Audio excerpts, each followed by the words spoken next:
성경 말씀 사무엘상 26장 1절부터 12절입니다. 오늘은 지금 여기 계시는 하나님이라는 제목으로 말씀 나누겠습니다. 잠깐 기도하겠습니다.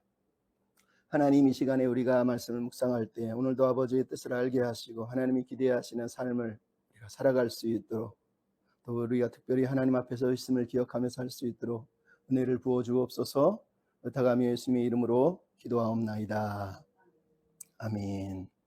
여러분이 잘 아는 예화 중에 이런 예화가 있는데 제가 한번 들려드리려고 합니다.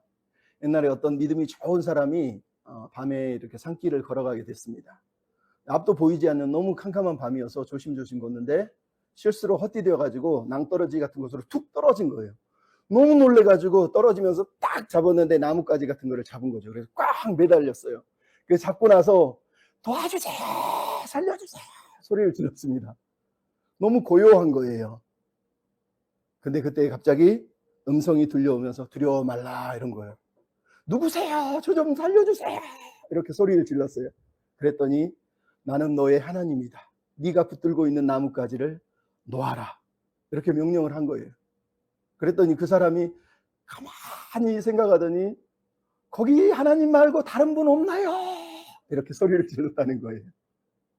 그리고 끙끙 매달려서 밤을 보내다가 해가 떠오니까 밑을 내려다보니 바로 밑에가 땅이었다는 거예요. 여러분, 이 예화가 들려주는 게 무엇 같습니까? 여러분은, 우리는 어떤 하나님을 믿고 살고 있는 것 같습니까? 눈에 보이고 확신이 들고 하나님이 내 안전을 보장해주고 내 필요를 채워주고 내가 마음대로 살아도 되지만 필요할 때는 꼭 도와줘야 되는 하나님, 우리가 하나님을 그렇게 혹시 믿고 살고 있는 것 아닙니까? 무언가를 선택하고 결정할 때도 내가 원하고 내가 기대하는 대로 해주면 오케이, 하지만 내가 믿을 수 없고 이해할 수 없고 받아들일 수 없을 때는 하나님도 필요 없다고 말하고 있는 그런 모습이 우리의 모습이 아닐까. 여러분이 다 그러지는 않겠지만 그런 생각을 하게 됩니다. 여러분, 우리는 살면서 수많은 선택과 결정 앞에서 무엇을 어떻게 선택할지 고민합니다. 왜냐하면 그 선택과 결정의 순간에는 항상 우리에게 수많은 유혹의 소리들이 들려오기 때문에 내 안에서 내 감정, 내 욕심, 내 욕망, 그리고 내 밖에서는 상황들이, 그리고 내 옆에서는 나를 추동하는 사람들이 계속해서 내 소리를 들으라고 얘기합니다. 그럴 때마다 우리는 무엇을 선택하지? 어떻게 결정하지? 항상 고민을 하는 거죠. 여러분은 여러분의 선택과 결정에 어떤 기준을 가지고 선택하고 또 결정을 합니까? 오늘 본문에 등장하는 사람들도 수많은 소리 앞에 놓여 있음을 보게 됩니다. 다윗도 그랬고 사울도 그랬고 아비새도 그랬고 아브넬이라고 하는 사람도 그랬습니다. 모두가 수많은 소리들을 들었습니다. 그리고 그 중에 하나를 선택했고 그것을 자기 인생의 결정 기준으로 삼았다라고 성경이 우리한테 들려주는 거예요. 우리가 다 안 읽었지만 오늘 본문 26장은 1절부터 5절은 사울이 다윗을 추적하는 이야기가 나오고, 그 이후로 나머지는 6절부터 12절은 다윗과 아비새에 대하, 13절부터 16절은 다윗과 사울의 군대 장관 아브넬과의 대화, 그리고 17절부터 25절은 다윗과 사울의 대화, 이렇게 세 가지의 대화 이야기가 등장을 하고 있습니다. 이 복수 3부작이라고 하는 이 마지막 이야기에서 다윗이 지금 3명의 사람들과 대화를 나누고 있는 겁니다. 이 3번의 대화의 목적은 아브넬과 아비새와 사울과 그리고 다윗이라고 하는 사람이 어떤 것을 선택하고 결정할 때 그 기준이 너무 달랐다라는 것을 우리에게 비교해서 들려주고 있는 거예요. 이 대화들은 결국은 다윗이 단 한 번도 사울을 자기 힘으로 무력으로 그 자리를 차지하려고 죽이려 한 적이 없다는 것을 변증하는 내용이기도 하고, 또 하나는 다윗이 결국은 27장에 보면 블레셋 땅으로 망명하게 되는데 망명하게 되는 그 이유를 들려주기도 합니다. 나아가서 이 본문 26장은 25장에서 아비가일을 만났는데 이 아비가일을 만남을 통해서 다윗이 어떻게 변화되었는지를 오늘 본문에서 우리에게 들려주고 있는 겁니다. 핵심은 다윗의 선택과 결정이 다른 세 사람의 선택과 결정과 그 기준에 있어서 달랐다는 거예요. 그 기준이 달라진 차이점은 딱 하나였어요. 그들이 하나님을 어떻게 생각하고 있느냐에 따라서 그 결정 기준이 달라졌다라고 오늘 본문은 우리한테 말하는 거예요. 그렇다면 여러분, 삶의 선택 앞에서 보인 그들과 다윗의 차이를 드러낸 그 결정 기준은 무엇일까요? 그리고 그들이 생각하고 아니면 믿고 있다고 말하는 그 하나님에 대한 그들의 신앙은 어떤 신앙이었을까요? 우리가 이것들을 잠깐 생각하며 우리 자신의 결정과 선택들을 돌아보고 우리가 믿는 하나님이 어떤 분인지를 돌아보는 시간이 되었으면 좋겠습니다. 오늘은 특별히 1절부터 12절 다윗과 아비새의 이야기까지만 다루려고 하는데, 먼저 우리가 이 땅에서 어떤 선택과 결정을 할 때 기억할 것 하나는, 교만한 인간, 그 인간의 결심은 우리의 기준이 되지 않는다라는 것이에요. 여러분, 우리가 수많은 결심을 하고 결정을 하지만 우리의 마음이 교만할 때 하는 그 결정들은 결코 해답이 될 수 없다는 거예요. 오늘 본문은 1절부터 5절을 보면 사울이 다시 한번 다윗을 재추적하는 이야기가 등장을 하고 있습니다. 여러분, 이 추적 이전의 상황을 기억합니까? 다윗이 아비가일을 만났습니다. 그리고 아비가일을 통해서 하나님에 대한 이야기를 충분히 듣습니다. 그리고 나서 집에 갔더니 나발이 죽었습니다. 그리고 다윗과 아비가일은 결혼을 합니다. 근데 재밌게도 25장 마지막 절을 보면 다윗의 아내가 아히노암이 있었고 아비가일이 있었고, 그리고 사울이 자기 딸 미갈, 다윗의 첫째 부인이었던 이 딸을 다른 사람에게 시집을 보냈다라는 이야기를 우리한테 들려주고 있습니다. 이게 무슨 얘기일까요? 여러분, 이것은 다윗이 그 당시 고대 군동의 일부 다처제의 상황에서 특별히 왕족으로서의 어떤 정략적인 결혼을 얘기하는 것이라고 제가 말씀을 드렸지만, 더 중요한 건 이겁니다. 사울이라고 하는 사람이 자기 딸을 다윗과 결혼을 시켰는데 다윗을 자기의 후예로 왕권을 물려주는 사람으로 인정하고 싶지 않아서 자기 딸 미갈을 다른 사람한테 시집을 보냄을 통해서 다윗과 사울 지방과의 관계의 연을 완전히 끊어버림으로 다윗의 왕권이 정통성이 없다는 것을 드러내기 위해서 미리 다윗의 부인인 미갈을 멀리 시집 보내버린 거예요. 강제 이혼을 시킨 거죠. 근데 재밌는 게 뭐예요?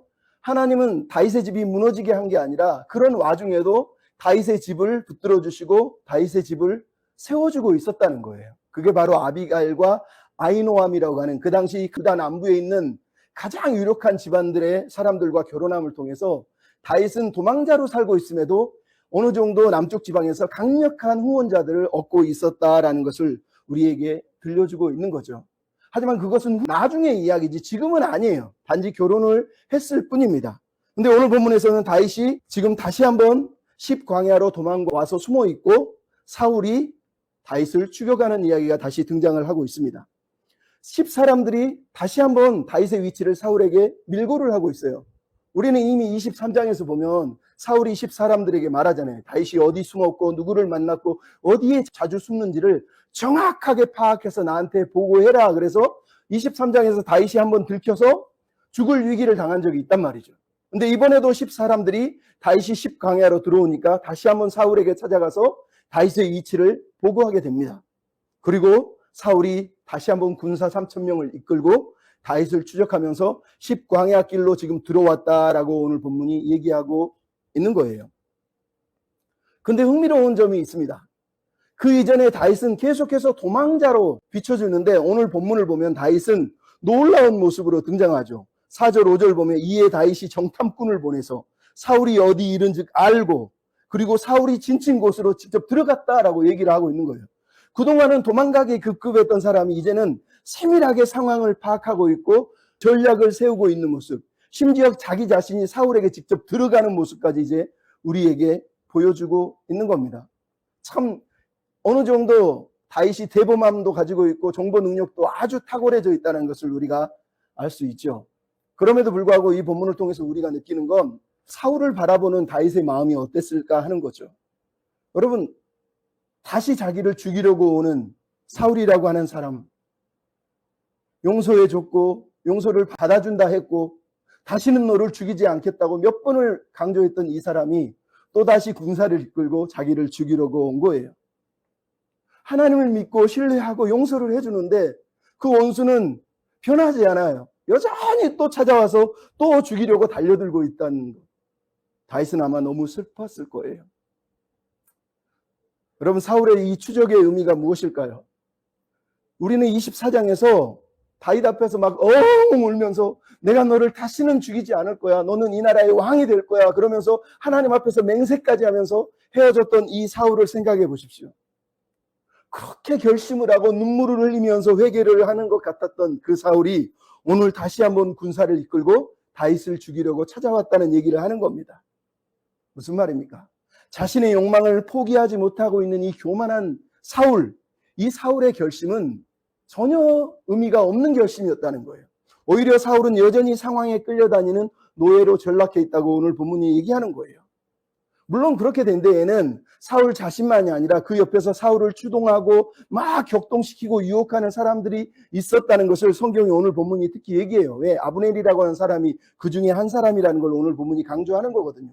그래서 아비새가 등장하고 아브넬이 등장하는 거예요. 아비새는 다윗의 마음을 격동하고 추동하는 사람이면 아브넬은 사울의 마음을 격동하고 추동하는 사람이에요. 이 두 사람의 이야기를 통해서 다윗은 무엇을 선택하고 있고 사울은 무엇을 선택하고 있는지를 우리한테 다시 한번 들려주고, 그러면 격동하는 두 사람은 무엇을 선택하고 있는지를 우리한테 보여주려고 이 이야기를 하는 겁니다. 근데 중요한 건 사울이 비록 주변의 소리와 상황의 소리를 들었다 치더라도 결국 결론은 뭐예요? 사울은 자신의 욕망의 소리, 그 소리를 들은 거예요. 사람들이 하는 말 중에서 자기 욕망과 딱 맞아 떨어지는 그 소리를 듣고 그것을 선택한 겁니다. 그러니까 선택의 결론은 누구예요? 자기 자신이 자기의 욕망 때문에 선택을 했다는 것을 우리한테 얘기하는 거예요. 그러니까 우리도 마찬가지예요. 아무리 남을 탓을 하고 싶어도 이 사람이 저랬어, 저 사람이 저랬어 그래도 결국은 내가 한 선택은 그 소리가 나의 욕망하고 딱 맞아 떨어졌기 때문에 내가 그것을 선택하는 겁니다. 사울은 그렇게 했다는 거예요. 즉 자기 자신을 내려놓지 못한 그 교만한 마음이 그 욕망의 소리들을 여전히 듣고 있고 그 소리에 따라서 그것을 붙잡고 선택하고 결정했다라고 얘기하는 겁니다. 여러분, 우리가 삶의 주도권을 포기하지 못하고 하나님께 드리지 못하고 내가 내 인생의 주인인 것처럼 살아가는 그 교만한 인간의 선택들은, 결심들은 언제나 우리를 무너뜨리게 하지 온전하게 세워주지 못한다고 오늘 본문이 우리한테 말하는 거예요. 자기 욕망에 이끌려가는 사람의 상황에, 사람들의 소리에 예민하게 반응하는 그 모습들은 결국은 상처로 남을 뿐입니다. 여러분, 오늘 본문에 이제 아비새와 아브넬의 이야기가 들려지고 있습니다. 다윗은 아비새와 대화를 먼저 시작을 하고 있죠.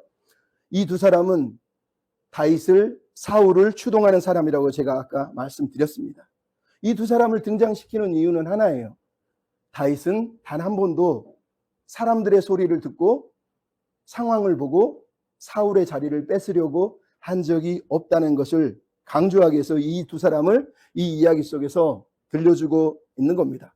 그렇다면 여러분, 아비새는 어떤 사람이고 아비새는 어떤 결정을 하며 사는 사람일까요? 두 번째 우리가 생각할 것은 감정과 상황을 기준으로 결정하지 말라는 거예요. 여러분, 첫 번째는 우리가 교만한 인간의 마음의 결심은 믿을 것이 못 된다고 얘기했고, 오늘 본문은 아비새를 통해서 우리의 감정과 상황에 이끌려서 하는 결정들이 옳지 않다는 것을 오늘 본문 6절부터 8절은 얘기합니다. 여러분, 우리가 오해하지 말 것은 다윗이라고 하는 사람의 삶이나 신앙이 무해한 무균질 상태, 진공 상태에서 생긴 게 아니라는 거예요.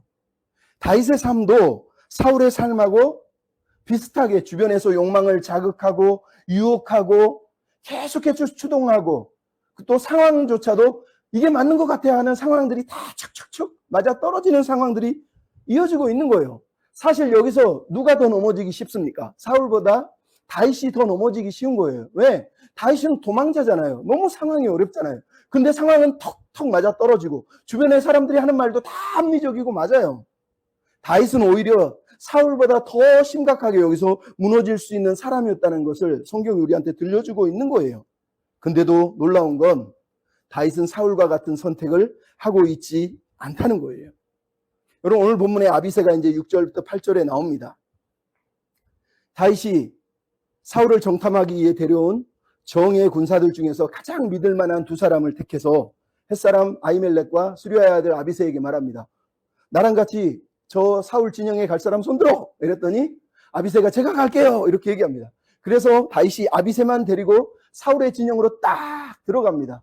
갔더니 모두가 잠들어 있고 그 가운데 사울이 자고 있는데 사울 머리 곁에 창이 꽂혀 있습니다. 창은 사울의 권력을 얘기하고 사울이 항상 다윗을 죽이려고 요나단을 죽이려고 할 때 던졌던 그 창을 말하는 거예요. 근데 그 창을 딱 보는 순간 아비새가 뭐라 그러죠? 아, 이 상황은 하나님이 주신 기회다. 이렇게 모두가 잠들어 있고 우리가 사울 옆에 있는 창을 잡고 그를 죽일 수 있는 상황까지 벌어졌다니 이건 하나님이 당신의 원수를 죽이라고 하신 사인이다.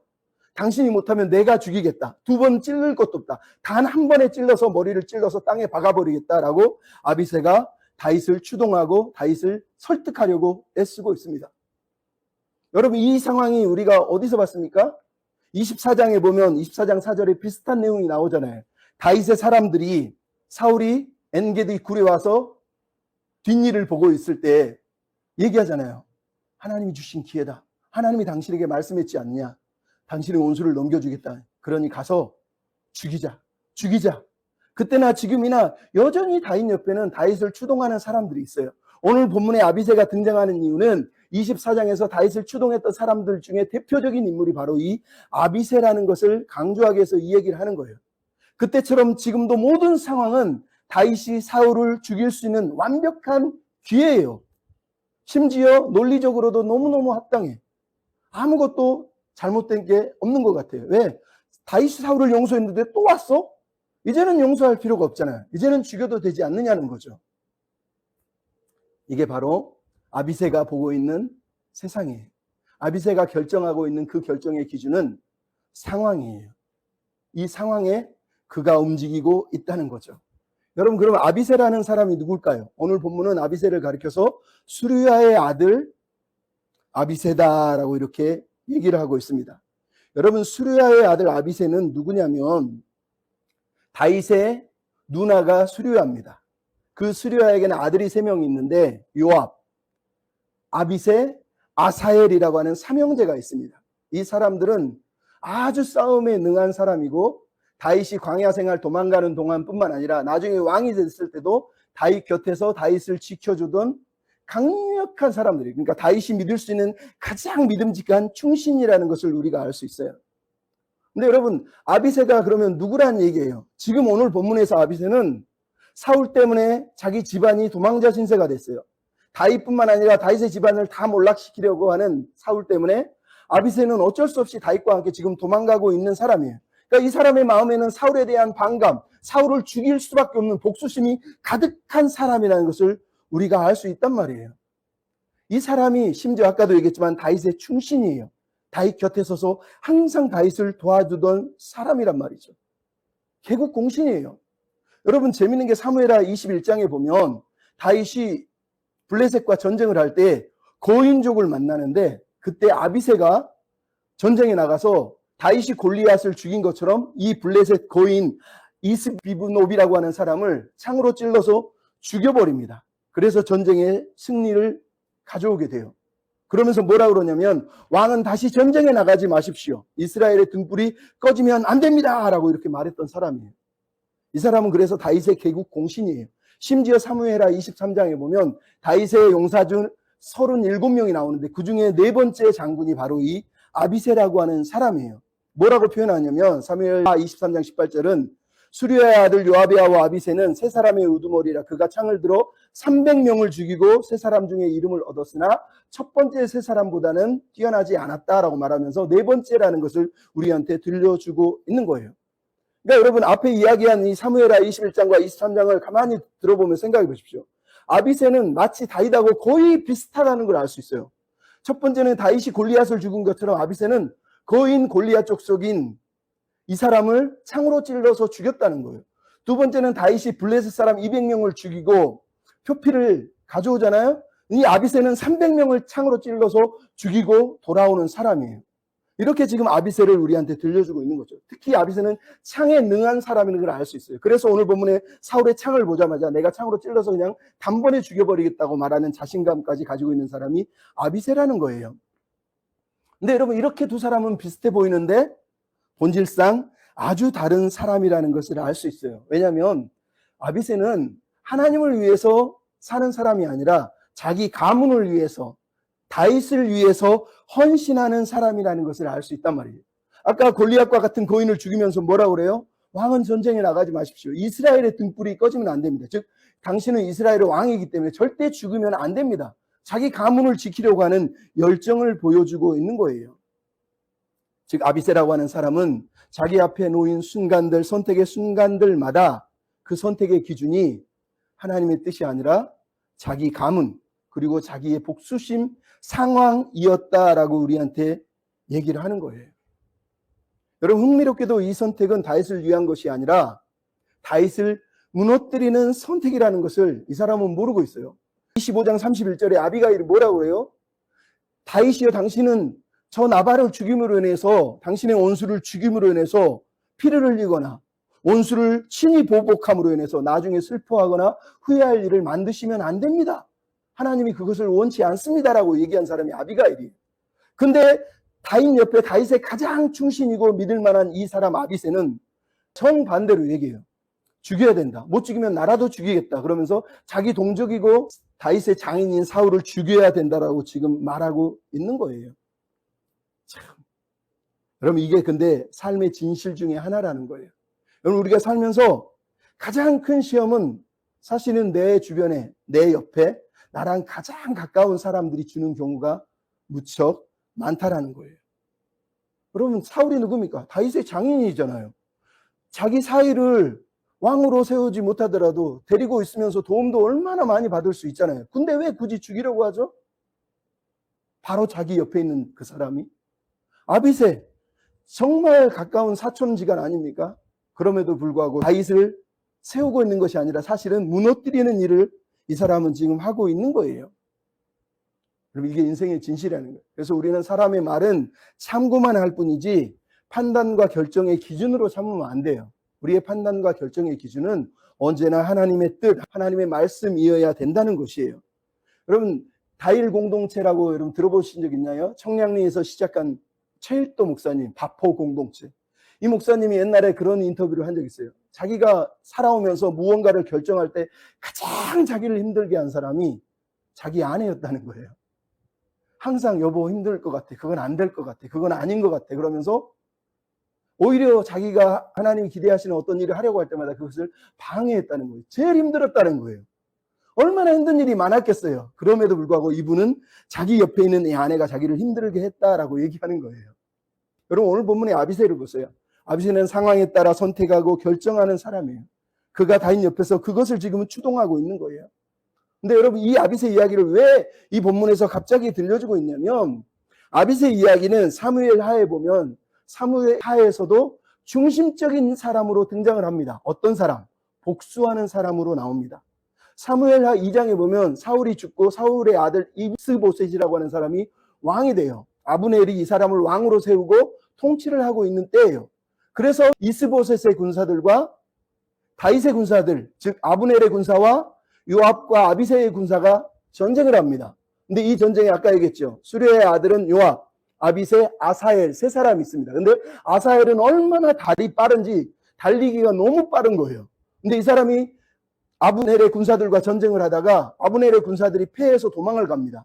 그래서 요압의 형제인 아사엘이 아브넬을 죽이겠다고 막 쫓아 달려갑니다. 얼마나 속도가 빨랐는지 아브넬이 쫓아오지 말라고 하는데도 쫓아옵니다. 그러다가 아브넬이 딱 창으로 뒤로 찔렀는데 그 창에 찔려서 그 자리에서 직사해서 죽는 게 바로 아사엘이에요. 자, 요압과 아비새는 자기 동생을 잃었습니다. 아브넬을 용서할까요? 그날 요압과 아비새가 아브넬을 죽이려고 미친 듯이 달려갑니다. 결국은 그날 해가 지고 어두워져서 전쟁을 포기하고 돌아옵니다. 그리고 세월이 흐른 후에 아브넬이 북이스라엘을 다윗에게 넘기기로 다윗과 조약을 맺고 다윗을 만나서 언약을 맺고 돌아갑니다. 근데 그때 전쟁터에 있던 요압과 아비새가 돌아오는 길에 그 소식을 듣습니다. 그리고 아브넬을 쫓아가서 그 자리에서 칼로 찔러서 죽여버립니다. 사무엘하 3장 30절은 이렇게 써있어요. 요압과 그의 동생 아비새가 아비넬을 죽인 것은 그가 기브온 전쟁에서 자기 동생 아사엘을 죽인 까닭이었더라 라고 얘기합니다. 여러분 아비새는 무척 감정적인 사람, 복수심이 무척 강한 사람, 절대로 원수는 용서하지 않는 사람이에요. 이 사람이 한 번 더 나옵니다. 사무엘하 16장이에요. 사무엘하 16장은 이번에는 다윗이 자기 아들 압살롬의 반역으로 인해서 도망을 가게 돼요. 도망을 막 가는데 베냐민 지파 사울의 친족 중에 한 사람인 시므이라고 하는 사람이 나타나서 돌을 막 다윗과 신하들에게 집어 던지면서 이놈아 저주받아라 저주받아라 그러면서 다윗을 저주합니다. 네가 사울의 집안을 멸망시켰다고 너는 죽어야 된다고 저주를 하는 거예요. 그때 아비새가 제일 먼저 나타나서 얘기합니다. 다윗에게 말하기를 왕이여 죽은 개 같은 저놈을 내가 죽이겠습니다. 당장 죽이게 해 주십시오 라고 말하는 사람이 바로 아비새예요. 그러니까 아비새라고 하는 사람은 언제나 상황을 보고 있어요. 상황은 너무 정당해요. 아무리 살펴봐도 다윗을 저주하는 저 시므이 죽이는 것도 너무 합당하고 너무 당연한 거예요. 그 상황에서 분노를 하지 않을 사람이 누가 있겠어요. 아비새가 하는 모든 결정이나 상황들은 다 정당해 보이고 마땅해 보여요. 근데 이때도 다윗은 아비새를 가로막습니다. 하지 마라. 죽이지 마라. 우리는 이해할 수가 없죠. 근데 여러분 그래서 말하는 겁니다. 오늘 본문의 저자가 아비새를 들려주는 이유, 사무엘하에서 저자가 아비새를 들려주는 이유는 아비새라고 하는 사람은 항상 그랬다는 거예요. 자기 감정과 분노와 복수심 그리고 상황이 이 사람의 결정과 선택의 기준이었다라고 얘기하는 거예요. 그는 눈에 보이지 않는 하나님보다 눈에 보이는 상황을 더 중요하게 여기는 사람이었다라고 얘기하는 거예요. 근데 다윗은 이런 아비새의 추동을 거부합니다. 왜냐하면 다윗의 선택과 결정의 기준은 하나님이었기 때문이란 말이죠. 여러분 오늘 본문에서 다윗이 아비새를 막아섭니다. 9절부터 12절을 보십시오. 특별히 9절, 10절 다윗이 아비새에게 이르되 죽이지 마라. 여호와의 기름 부음 받은 자를 죽이면 죄가 없겠느냐. 다윗이 또 이르되 여호와께서 살아계심을 두고 맹세하노니 여호와께서 그를 치실 것이야. 나는 죽이지 않을 거야. 라고 이렇게 얘기를 하는 장면을 보게 됩니다. 여러분 다윗은 24장에서 보인 그 기준 그대로 오늘 본문에서도 여호와의 기름 부음 받은 자를 치는 것을 하나님이 금하셨다라고 하나님이라고 하는 분에게 모든 기준을 다 맞추고 있다는 것을 우리가 알게 돼요. 그는 지금 아비새가 붙들고 있는 그 상황이 아니라 하나님을 삶의 기준으로 삼고 있다고 말하는 거예요. 그러면서 가만히 가서 창과 물병만 딱 취해가지고 빠져나왔다고 얘기를 하고 있는 겁니다. 물론 이 창은 사울의 권력을 상징하는 것으로 사울의 권력이 힘을 잃었다는 걸 강조하고 물병은 사울의 생명이 이미 끝났다는 것을 사실은 강조하는 겁니다. 하지만 우리가 여기서 주목할 부분이 있죠. 다윗이 여기서도 복수를 포기하고 사울을 살려주는 선택을 하고 있다는 거예요. 그런데 그 선택의 기준이 뭐라는 거예요? 하나님이라는 거죠. 근데 여러분 재밌잖아요. 이스라엘 모든 사람은 다 하나님을 믿습니다. 사울도 하나님을 믿고 아비새도 하나님을 믿고 있다고 성경은 얘기합니다. 그런데 왜 사울과 아비새와 다윗의 하나님은 다른 걸까요? 사울과 아비새의 하나님은 종교적인 하나님, 허울뿐인 하나님이라는 거예요. 하지만 다윗의 하나님은 어떤 하나님입니까? 오늘 보면 10절에 뭐라 그러죠? 여호와께서 살아계심을 두고 맹세하노니. 하나님은 살아계신 하나님이라는 거예요. 죽은 하나님이 아니고 눈에 안 보이는 그냥 의미 없는 하나님이 아니고 오늘 여기 지금 여기에 계시는 살아계시는 하나님이다라고 다윗이 지금 믿고 있다고 우리한테 말하고 있는 겁니다. 물론 우리가 이 본문을 생각하며 다시 뒤로 돌아가서 생각해 볼 필요가 있죠. 사울은 항상 맹세할 때마다 누구를 얘기해요? 사무엘상 14장은 여호와의 살아계심을 두고 맹세하노니, 사무엘상 19장 6절도 요나단의 말을 듣고 여호와의 살아계심을 두고 맹세하노니 나는 다윗을 죽이지 않을 거야 라고 맹세하는 장면을 우리가 봤어요. 그리고 20장에 보면 다윗과 요나단도 하나님의 살아계심을 두고 맹세하노니 라고 하는 부분을 우리가 보게 된단 말이죠. 그럼 여러분 대체 사울이 말하는 살아계신 하나님과 다윗과 요나단이 말하는 살아계신 하나님은 대체 뭐가 다른 거예요? 다른 건 딱 하나예요. 사울은 말로는 하나님이 살아계시다고 말하지만 실제로는 하나님을 살아계신 하나님으로 믿지 않는다는 거예요. 그냥 종교적인 수사일 뿐이에요. 남들이 다 하는 말, 맹세할 때마다 그냥 간습적으로, 습관적으로 하나님은 살아계셔. 내가 하나님의 살아계심을 두고 맹세해. 이런 습관적인 맹세를 하고 있는 거예요. 하지만 다윗에게 하나님은 종교적인 수사가 아니라 지금 여기 이 자리에 진짜로 살아계신 삶의 실제로 존재하는 분이라고 다윗은 믿고 있는 거예요. 하나님은 다윗에게 현실인 거예요. 현실.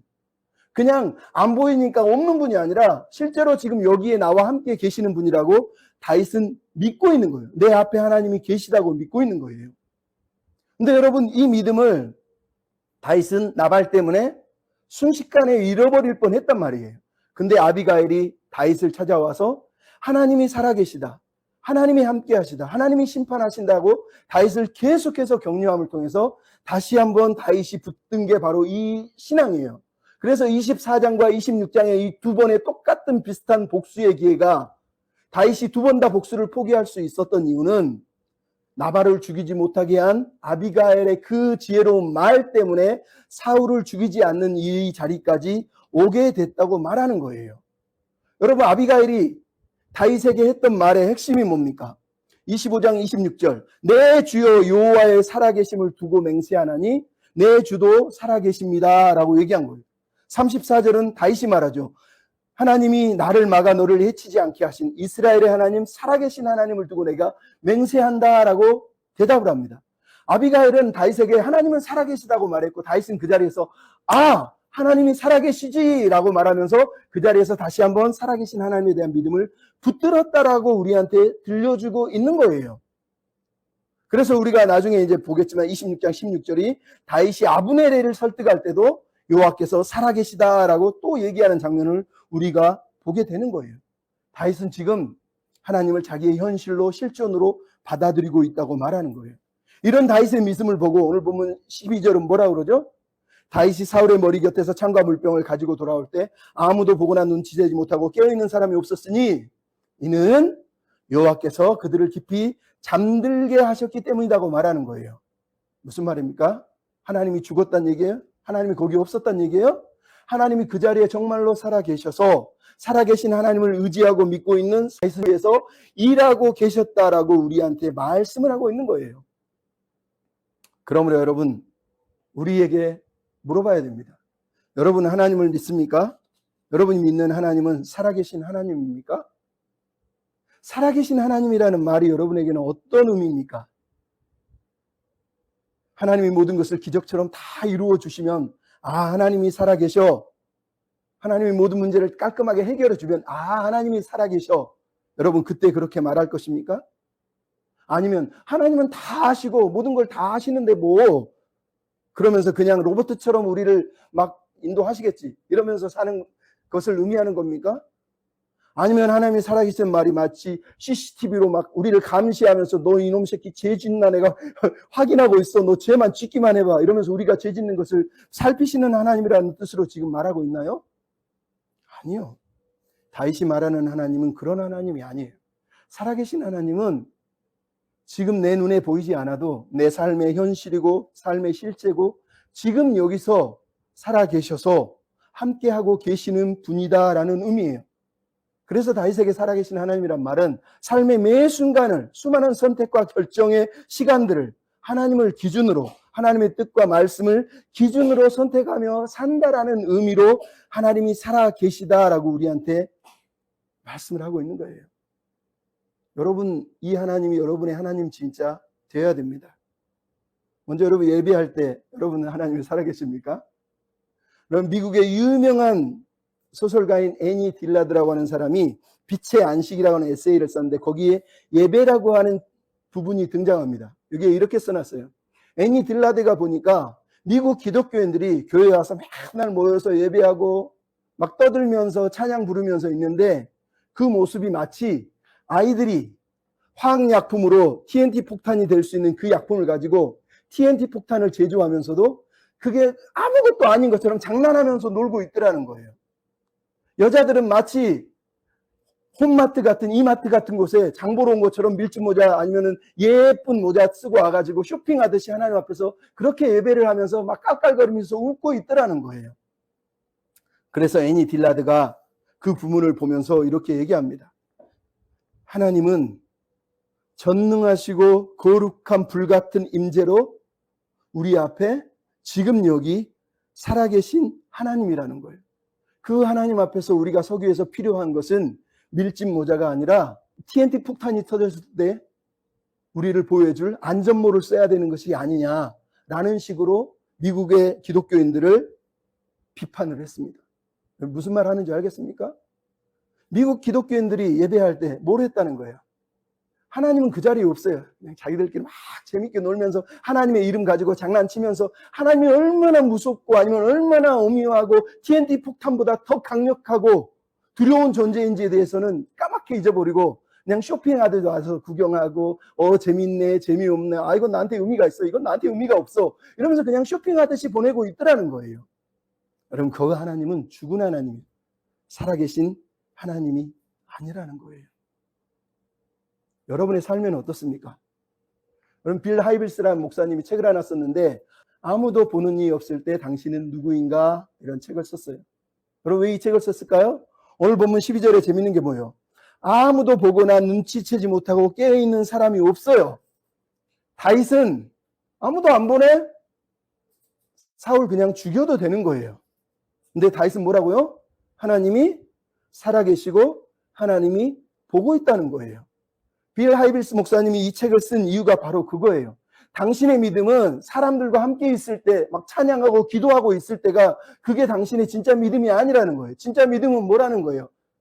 아무도 보는 일이 없을 때, 나 혼자 있을 때, 나를 아는 사람도 없고 내가 하나님 믿는 것을 아는 사람도 없는 그 자리에서 내가 하고 있는 선택과 행동이 내가 진짜 누구인지를 결정한다는 거예요. 아무도 보지 않잖아요. 그때 내 마음대로 하잖아요. 하나님이 어디 있어? 하나님은 아예 눈에도 안 보이는데. 그때 하고 있는 내 선택, 내 결정, 그게 내 믿음이라는 거예요. 오늘 본문의 다윗은 아무도 보지 않지만 하나님이 있다고 믿고 있는 거예요. 아비새는 아무도 보지 않으니까 하나님도 보지 않고 하나님은 안 계시다고 믿고 있는 거예요. 그러면 여러분은 어떠냐는 거예요. 아무도 보지 않잖아요. 교회에서는 사람들이 보니까 찬양하고 기도하고 하나님 믿는 것처럼 해요. 근데 밖에 나가서는 불신자들한테 쌓여서 내가 예수 믿는 것도 모르는 사람들 사이에서 여러분은 무슨 선택을 하고 무슨 말을 하고 무슨 행동을 합니까? 거기에 하나님은 살아계십니까? 지금 거기 그 자리에 계시냐고요. 안 계시다면 하나님은 죽은 거예요. 사실 여러분은 하나님을 살아계신 하나님으로 믿는 게 아니에요. 그냥 나 예수 믿었으니까 구원 받겠지. 딱 그 정도에서 끝난 거예요. 근데 성경은 그걸 요구하지 않아요. 하나님을 믿는 신앙은 그런 신앙이 아니란 말이에요. 정말로 하나님이 여기 지금 내 앞에 실존하고 현실이라고 믿으면서 우리가 하나님 앞에 서야 돼요. 그 하나님께 예배하고 그 하나님 앞에서 우리의 삶이 예배라고 진짜로 말하면서 삶으로 하나님을 고백하며 살아야 되는 거예요.